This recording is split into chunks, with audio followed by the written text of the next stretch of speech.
Hello!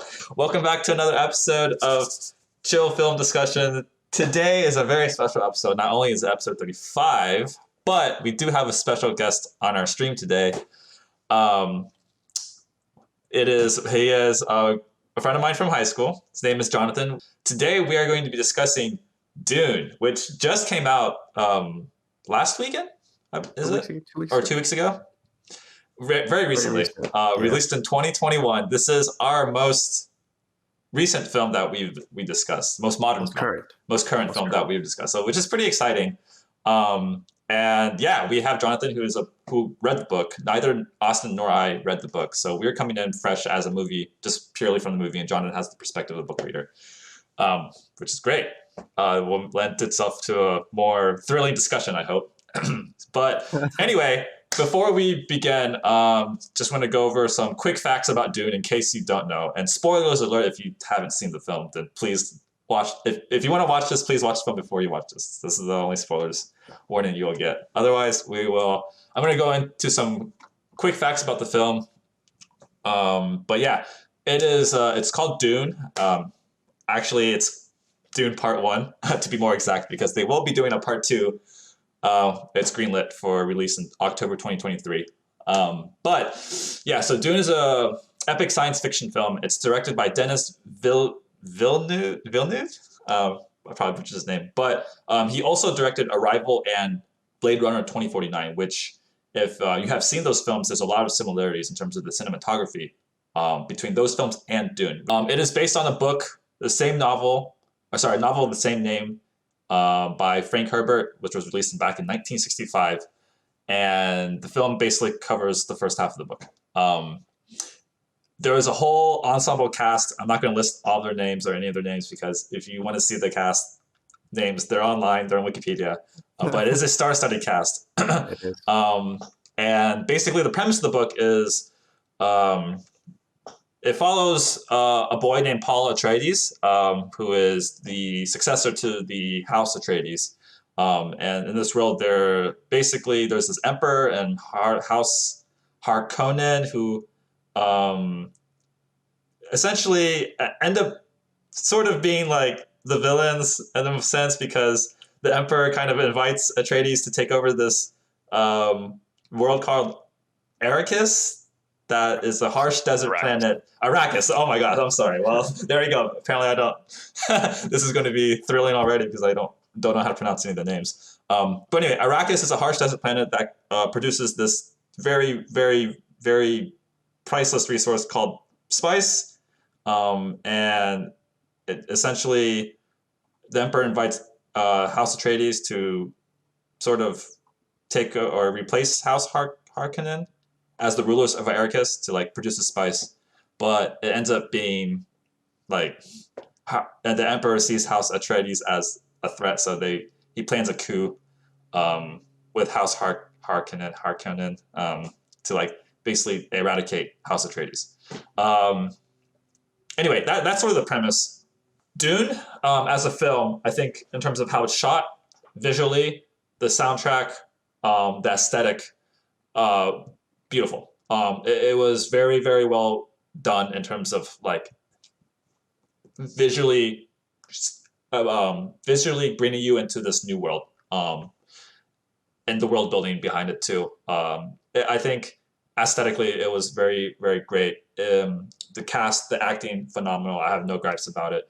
And then, yeah, coming from the director himself, who directed Arrival, which is a movie that I've seen, I see a lot of similarities, and I see a lot of like his signature shots of perhaps like the ships coming down and like being able to really capture the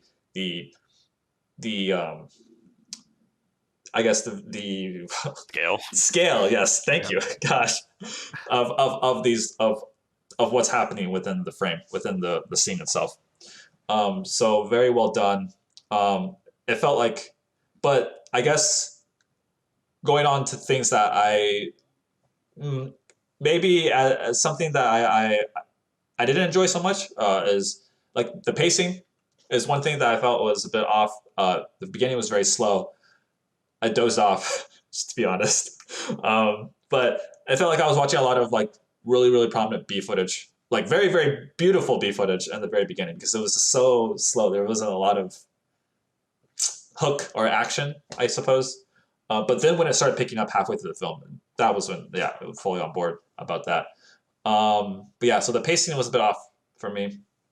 And then, yeah, there were some parts that were confusing. Like I came out of the film more confused in some aspects than but I think that might be just because of, me not paying attention to the beginning. So yeah, but yeah, I think overall, yeah, aesthetically, this film is very beautiful. I really like the certain, like, once I fully understood like the aspects of the world, made me appreciate it more. Um, but it was very slow at the beginning. It did take a long time for it to pick up. So yeah, that's my concluding remarks. Austin, do you want to go next? You want to give a rating or do it at the end? We'll do the rating at the very end. Okay. Yeah. Yeah, I mean, I think, Patrick, you and I are very similar in terms of like how we appreciate the aesthetics of the movie, right? Cinematography was great. I love the shots, and as you said, the scale is grand, and I think that's the one thing that really stood out from this movie, just how cinematic it felt, right? Just to show the scale. Yeah. This movie is definitely a more of a theater going experience than a home going experience, which I kind of appreciate or how I viewed it. But even though I viewed it, from on a television screen, I still think I still felt like there was so much scale to it. Like just seeing it, appreciating the beauty of how this movie was shot. All the acting was great too. Yeah. And I think just the way just as a movie, it just felt like it was there was an epic scale, grand point to it all. I love the political intrigue of it all. That's why I just do love like politics and all this intrigue and this going back and forth, these different factions. I wanted to learn more about them and then see them interact and who's involved besides just the three factions between the Atreides, the Harkonnens, and the Imperium or and the Emperor. I think I wanted to see more houses. I wanted to see more of that, but that's just I think my own personal thing. But I just love the political intrigue of this, of this world. I think, but just from that, I think this movie doesn't really work as a standalone to me. It just felt kind of incomplete and unsatisfying. I think there could have been. It just felt like there's more. There's definitely more to it, right? Because this is part one. There'll be a part two. But just as a part one, it just felt like there's just things that felt incomplete, or just it's setting up for a movie that I haven't seen yet. I feel like as a standalone movie, it should have tried to complete an arc here. Yeah, we discussed before that the arc probably is trying to find the Fremen, but I think that could have been more prominent here, or just the way that they showed in the ending. They could have made it feel complete by either showing some kind of scene where it's just felt satisfactory, where the character has completed something, right? Where the character has accomplished something, or has achieved something. It doesn't feel like that. It just felt like it's all rising, his rising actions, all part of his journey. And we see that it's still ongoing, right? Because that the movie kind of ends with just him traveling with this band of Fremen, when I think it should have been something more complete, where we as the viewer can finally say, yeah, the movie's done, and now we can look forward to something. But instead, I feel like we just felt like, oh, the movie still going on. It kind of ends, and I think, as I said before, this movie probably works more as as a two-parter. I probably have a better view of it if I watch the second one, maybe, hopefully, but we'll see. Or even as a TV series, just because I can go into a lot more the detail, and feel more complete. But I think just this movie just kind of feels like a big trailer, as I said before. But everything else, just the aesthetics of it all, just it was pretty well done. Yep. So I thought the movie was, and I actually said this to one of my friends when the movie ended, it's one of the best adaptations of a book that I've ever seen. It's everything that I wanted to see was there. Like a lot of description probably wasn't there, which is an issue for non-book readers and part of why I'm here. All of the cinematography and even like costume design and the machine design and stuff, like that's not what I had in my head when I was reading the book. But when I saw it, I was like, that's even better, or like that makes sense. So I thought as an adaptation, it was really good. The problem is that the book itself is also slow, so the movie was slow. the overall, I think as a book reader, it's very satisfying to see all the book stuff get adapted and well. But like Austin said, the ending is kind of, I don't know, cinematic blue balls, I guess. It's kind of like it just cuts off. Yeah. It doesn't really resolve. So, and I think and personally, I think there was probably a better place to cut it off in the book anyway. Yeah, I guess that's where I'm at. I think I'm going to add a bit to my remarks, but yeah, the ending also, yeah, was abrupt. I agree with that. But also, I guess from a technical perspective, seeing stuff like the sandworm and how the movement and the sand and how they actually accomplished that, like the shifting of the sand, the visualization of the worm itself, I think was very impressive from a technical perspective. So I just wanted to add that as a quick remark. But yeah. So we let's do our ratings. I think I'll start since I started with my review. But I would. This is a bit tough because like I'm trying to get at it from a more objective perspective of you know. Well, I mean, you should do it from your perspective, right? Well, I've tried. Well, you actually feel. If you fell asleep in the first half, then that's probably not a good movie that you want to recommend. Right? Okay, well, I'm gonna because I was a bit tired. I do recognize that. So I think if I were in a less tired state, I would have, not fallen asleep or not dozed off. But I would probably, I think personally, I would probably give this film. It's between a 6 or 7. I'm really debating whether or not I would recommend this film to someone in general. I think I would probably give this film a 7. Yeah, I'm gonna give it a 7. Just because, even though I personally dozed off, not saying that it's not. I don't think it's a bad movie at all. I think it's a very good movie. There's definitely parts I really liked about it. I came out more intrigued about the world and wanting to learn more about the world, wanting to learn more about just how like what is in store in the future. And I think that's sort of like, even though if the beginning was slow, the ending, as abrupt as it was, like the movie did its job of wanting to capture me into the world that it built, and that's something that, like, for a sci-fi film, sci-fi action adventure film, that's what it, I think, is intended to do, right? Really immerse you into this new world that it's trying to create, and I was fully immersed at the end. So that's why. Now, that being said, of course, the pacing was a bit off, and I think there could have been a bit more clarity in terms of the explanations behind some of the gimmicks and the premise. But yeah, I would, if you're just looking for a beautiful film in general to watch, sci-fi film in general. In seeing the sequel?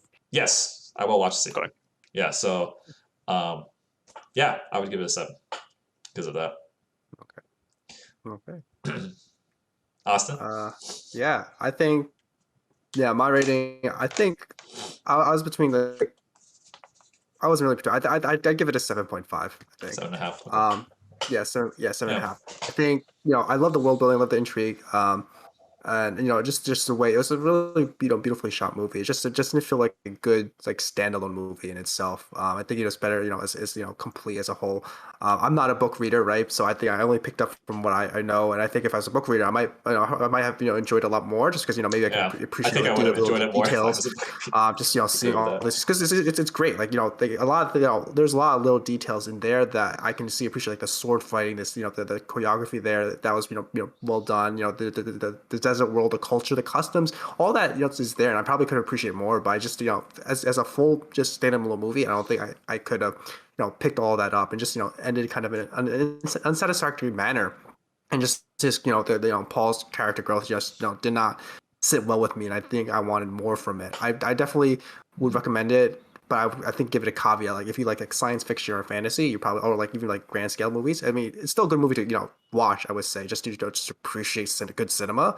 But I would caveat it's probably more for like a science fiction, especially because the first half doesn't feel as grand and epic. Like some kind of conclusion. People might not kind of drop it or just not appreciate it as much. But yeah, I would recommend this movie. And then as if for the sequel part 2, I probably will watch it just so I can have like a fuller picture of like what is trying to be portrayed and adapted to. Sure. That makes sense. Okay. So last but not least, our guest, book reader himself. I think I kind of have to give 2 ratings because at least from my perception. So okay, as a book reader, I think if you read the book, I think I would probably give this like an 8.5, 9. Okay. Like I said, it's a really good adaptation of the book, and assuming they continue with the second half in just like the same way, then I think I'd be pretty happy with the adaptation. But I mean, I feel like there was all these details that were missed, and I feel like if you're not a book reader, just watching it myself, I was like, people are going to be confused about this. So I might give it like a 6.5 or something.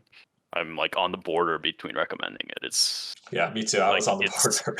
Yeah, it's like basically I'm thinking about Patrick here because Patrick hasn't watched it, and I watched it with him. And while I was watching it, I was like, this is a movie that if you haven't read the book, so many things are confusing.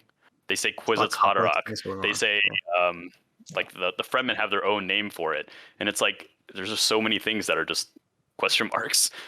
Sure. So I think it's very different between book readers and non-book readers for this one. Okay. Very true. Cool. Well, since you're a book reader, I'll put you down as a 8? 8.5. 8.5. All right.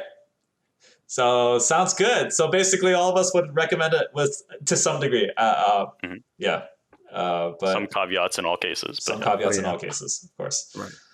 Awesome. Well, that ends our stream, our discussion for today. Thanks, everyone, whoever watches this, for watching, and thanks, Jonathan, for being our special guest for today. Thank you for your in-depth information and your perspectives as a book reader, because that was very helpful for understanding. Give us a little bit of color of what was going on. For sure, for sure. No problem. Thanks for having me. Yeah, thanks for joining. With that said, thanks for watching, and we'll see you guys next time. Bye. Cheers.